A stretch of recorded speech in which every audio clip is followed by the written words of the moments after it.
Hello, my name is Tom White from the website cleansingmatters.com, and today I'd like to take a look at toxic diets, toxic foods, and how you can create a clean, healthy, nutritionally dense diet. Lots of people think that if they eat plenty of fresh fruits and vegetables that their diet is healthy, but what many people don't realise is that some of those fresh fruits and vegetables can be loaded with a toxic cocktail of chemicals, pesticides, GM foods and other nasties which might actually be having a detrimental effect to your health, and those healthy foods could actually be quite unhealthy. So let's take a look at nutritionally bankrupt foods and what that means. The soil in North America has up to 85% less minerals in it than it did 100 years ago.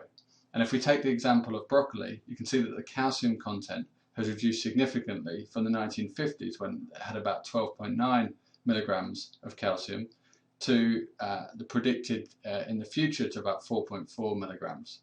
And so fertilizers and modern intensive farming methods have sterilized the topsoil and led to this bankrupt food, which contains much less nutrients than it did in previous times. And Dr. Linus Pauling, who's won the Nobel Prize twice, has actually said you can trace every sickness, every disease and every ailment to a mineral deficiency. And it's the minerals that are often lost through that intensive farming process. And that's why so many people nowadays have those mineral deficiencies, and perhaps is why we've got those increases in those serious diseases because they stem from those deficiencies in the first place.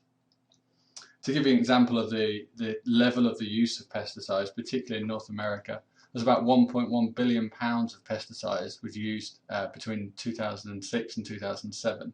That's 22% of the world's total.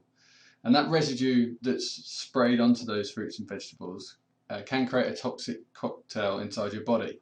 And your body's often not designed to cope with those different chemicals coming into your body. And while some studies have been done looking at individual chemicals and the effects on the body, no studies have been done which looks at the combination of different chemicals which we take in from different crops that we have been sprayed with different fertilizers and different herbicides, and what effect that cumulative effect can have on the body. Not only does it contaminate the human body, but it can also get into our groundwater and run off into streams, lakes, rivers and oceans, which can also contaminate other elements of our food supply. And just to give you an example of quite how dangerous these chemicals are, there are over 100,000 pesticide poisonings reported every year in the US. And some of the studies are starting to show that pesticides can cause health problems such as birth defects, nerve damage and cancer. One of the things it's important to know is about the dirty dozen, which are the 12 fruits and vegetables with the highest level of pesticide use. So these are the fruits and vegetables that you want to make sure that you buy organic. So you start with peaches, apples, sweet bell peppers, celery, nectarines, strawberries, cherries, pears, imported grapes, spinach, lettuce and potatoes. So they're the vegetables that the farmers, because they have more pests that eat them, more chance of getting rot, they're the fruits and vegetables you want to make sure that you purchase organic or spray-free versions. There's also 12 foods which are the cleanest foods. So these are the foods that the studies show that they use less pesticides on.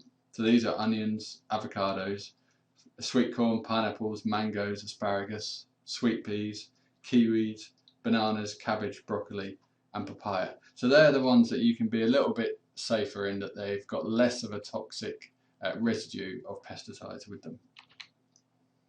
Just taking a look at something that many consumers buy, which is packaged salad, and having a look at what really is in packaged salad. So about 2/3 of consumers purchase packaged salad versus loose leaves, and it's been shown that the salad is washed in a chlorine solution that can be up to 20 times stronger than the average swimming pool. That's not something that you want to be eating.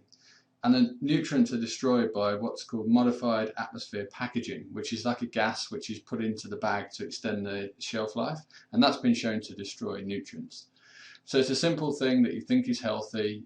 We've been told that eating greens and eating lettuce is good for you, but actually by eating packaged salad, you're eating a nutritionally bankrupt food which is devoid of nutrients and has toxic chemicals in it. So you're much better choosing some leaves which are loose and have spray-free or organic. And looking at organic versus conventional, there's been some discussion about what's better in terms of nutrient value and what's more healthy. And just studies like this make it pretty obvious. There's a massive difference in the nutrient value of the organic foods in terms of minerals than the conventional food. So conventional is foods grown using fertilizers and pesticides in mass agriculture and intensive farming. Organic is obviously using only certified natural fertilizers and no pesticides. As people start to want to buy more organic foods and more natural foods and become aware of these toxins and chemicals, some companies try and make out that their products are actually better for you than they are, and they use these meaningless terms which make you think that their product is clean, but in actual fact it's not. And anything that uses the word natural doesn't mean anything. It can contain GM foods, it can contain toxic fruits and vegetables. You want to be looking for certified spray-free or certified organic. So 100% organics only have organic ingredients. Organic can have no less than 95% organic, and made with organic ingredients must have no less than 70% organic ingredients. Otherwise, they shouldn't be using the word organic. Just take a quick look at genetically modified foods and whether they're safe or not. The big problem is we just don't know if they're safe because no clinical trial has ever been published. Although there are some studies that are showing that GM foods can be potentially toxic or carcinogenic or anti-nutritional. Essentially, we're modifying and mutating the seed to produce a different crop which is more resilient. But farmers are having to use a greater quantity of herbicides and pesticides to deal with these superbugs that are coming up, which is creating even more toxic foods. And up to 70% of food sold in a grocery store in the US could contain GM modified ingredients. The 5 most grown GM crops, by far the most is corn, and then we have soybean, sugarcane, tomatoes and potatoes. That's okay, that's quite easy to avoid. You can look out for organic versions, you can look out for spray-free versions, and you can look out for GM versions. But what you don't always know is the foods that you're buying, the processed foods, which contain GM-based ingredients, often without telling you. The most scary being baby food or baby formula, dry cereals, pizza, soy sauce, canola oil, canned soup, cookies, ice creams, and many other products. So it's important to be aware that it's not enough just to single out the actual fruits and vegetables. You need to ask and find out whether those products that you're buying that have got multiple ingredients like baby formula, like pizzas, whether they contain any GM foods. So what can you do? Well, the first thing you can do is to start looking at growing your own fruits and vegetables. You can start with a very small area, team up with some neighbours, you can each grow a different crop or join a community garden and either have your own plot in the community garden or work together to share the produce. You can also purchase organic, especially those 12 most toxic foods which have the highest pesticide residue that I mentioned at the beginning of the video. You can also refuse to purchase those genetically modified products and demand that your supermarket start stocking the shelves with more natural organic foods. And avoid any processed food products and buy fresh, locally grown organic foods. There's a movement starting to happen. There's local food markets. There's the growers are starting to sell direct. And there's much more opportunity now for people to purchase those foods, which are much better for us, are locally grown. You can actually talk to the grower about where they come from, how they grow it, and what chemicals they use.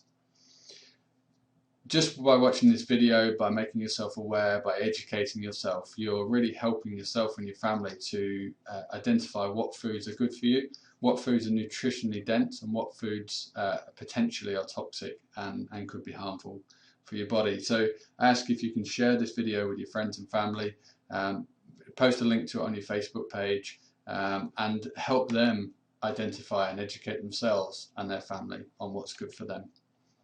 So if you want to find out more, I said my name's Tom White and I run the website cleansingmatters.com. You'll find on that website lots of information about eating a clean, healthy diet, and also how you can get rid of those toxins and impurities that come into your body through these kind of foods and through the air and the water we drink. You can also follow us on Twitter. Our Twitter handle is @cleansingm, or our Facebook page is /bodycleanse-diet. So I hope you've enjoyed the video. Hope it's been useful for you. And if you've got any questions, please leave them in the comments below the video. And we look forward to hearing from you soon.